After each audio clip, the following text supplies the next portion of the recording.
မီးရှိချက်နီးလေးဖြစ်ပါတယ်မီးရှိချက်ဖို့အတွက်ကိုကြက်သားသုံးမှုဝက်သားကို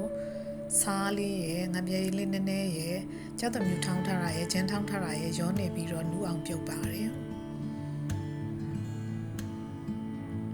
နူးလာပြီဆိုလို့ရှိရင်သားလေးတွေကိုခြေထားပါတယ်ဒါကတော့ကြမ်းမဆိုင်ကိုပပလှီးထားပါတယ်ကြမ်းမဆိုင်ကိုသူ့ရေလေးနည်းနည်းနဲ့ရောပြီးတော့တန့်သွားအောင်ဆိုပြီးတော့ကြော်ပေးပါတယ်ဒါကတော့တရုတ်ပန်းကပိကိုသူ့ရေလေးနဲ့ကြိုပေးပါတယ်သူလည်းတန့်သွားအောင်ကြိုတာပါ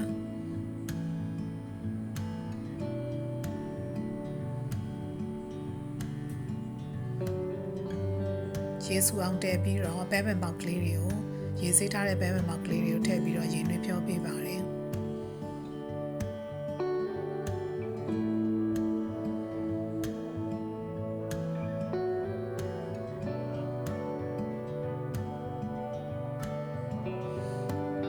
နေကြပင်ပေါက်ကလေးတွေပါအိမ်မှာရှိနေလို့ထည့်တာမှမထည့်ရင်လည်းရပါတယ်တချို့လည်းပဲရွက်ကလေးတွေထည့်စားမယ်ဆိုရင်ပဲရွက်ကလေးကိုရင်လွှဲဖြောပေးရပါတယ်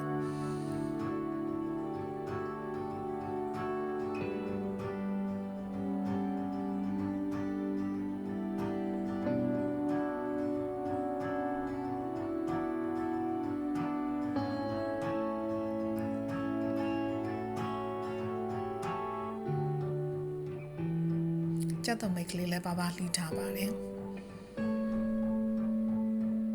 ဒါကတော့မုံ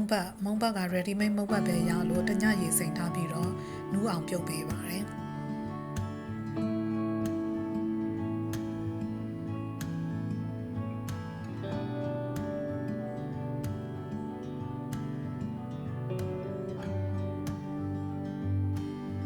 ဒါကတော့ကော်ဂျူဖို့ပါကော်မှုကိုမွေးကော်မှုအိတ်တဝက်လောက်ထည့်မယ်ဆိုလို့ရှိရင်မီးရှည်၄-၅ပွဲစားလောက်ရပါတယ်။ကော်မုတ်ကိုကြိုက်တဲ့လောက်ထည့်ပြီးတော့ရေလေးထည့်ပြီးတော့ရေဖြောပေးရပါတယ်။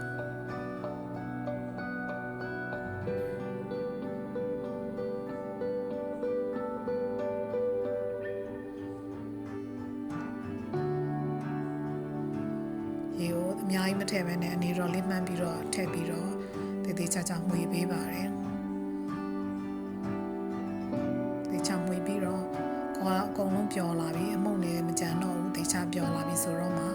မီးဖွင့်ပြီးတော့တဲပါတယ်မီးဖွင့်ပြီးဆိုတာနဲ့ပဲဇက်တိုက်စမပြတ်မှွေပေးနေရပါတယ်မှွေရင်လည်းကော်ကတဖြည်းဖြည်းပြစ်လာပါလိမ့်မယ်ရေကိုအနားမှာအစင်သန်ထားပါတယ်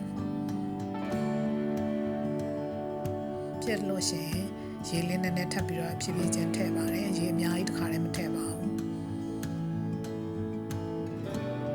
မီးရှည်ကော်ရေခောက်ဆွဲလို့မဟုတ်ဘဲနဲ့ကော်ပြစ်ကလေးမှပဲပိုကောင်းတဲ့အတွက်ရေအများကြီးမထည့်ဘဲနဲ့ပြစ်အောင်ကြိုးပါတယ်လိုသလောက်ကလေးပဲနည်းနည်းချင်းထည့်ပြီးတော့အဆက်မပြတ်မှွေပေးနေရပါတယ်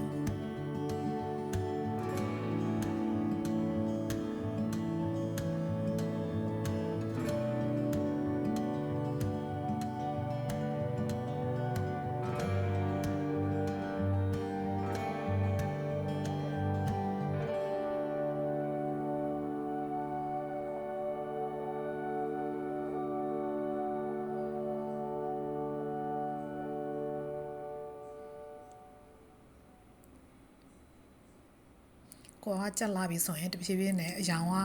ကြီးလာပါတယ် transparent ဖြစ်လာပါတယ်အဲ့လိုကြီးလာပြီပြန်ပြီးတော့ပွက်လာပြီစူပွက်လာပြီဆိုလို့ရှိရင်တော့ကော်ရည်လေးရပါပြီ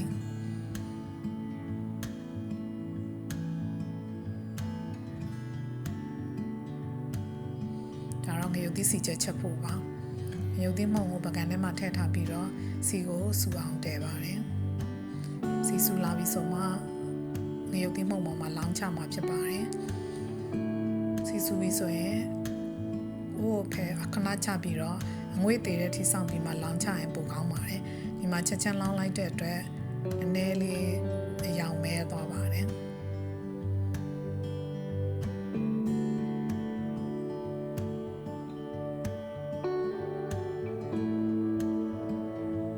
ဒါကတော့ဂျင်းနည်းနည်းကိုညအောင်ထောင်းထားပြီးတော့ရေနွေးဖြောထားပါတယ်ကျက်သွန်မျိုးကိုလည်းညအောင်ထောင်းထားပြီးတော့ရေနွေး ဖြောပေးပါတယ်အဲ့ဒါမီးရှိထဲမှာထည့်စားဖို့ဖြစ်ပါတယ်အနံ့ပုံမွေးပါတယ်အခုအကုန်လုံးစနေဖြစ်ပြီဆိုရင်တော့ပွဲပြင်ပါမယ်မုံဘက်ကလေးထည့်ပြီးလို့ရှိရင်နေကြပင်ပေါက်ကလေးထည့်ပါတယ်ပဲပင်ပေါက်ထည့်တယ်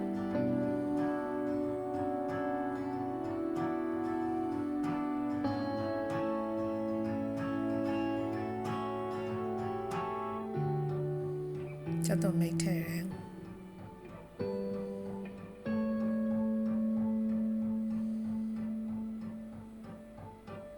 ပဲငပိထည့်ပါတယ်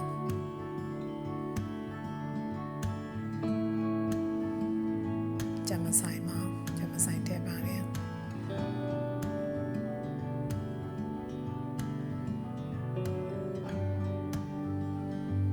ဒါရကျန်ထောင်းထားတဲ့အရေးပါချက်သွန်ပြူရေးပါအဖတ်မထည့်ပဲနဲ့အရေးပဲစစ်ပြီးထည့်ပါတယ်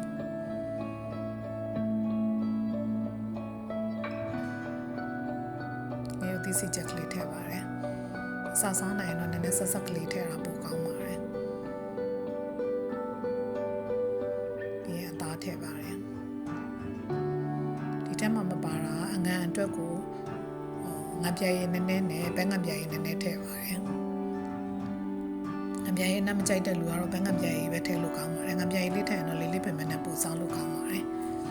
ပြီးရင်ချုံမုံနဲ့ကြာရင်ထည့်လို့ရပါတယ်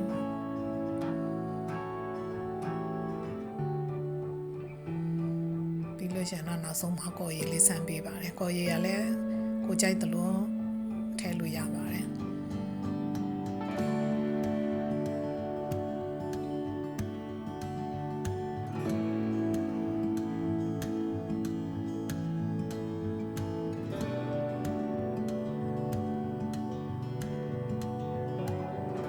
ထည့်ပြီးသွားပြီဆိုရင်တော့တေးချာချာလေးနှောက်အောင်မွေးပေးရနော်မီးရှိလေးအစက်ပဲစားလို့ရပါပြီ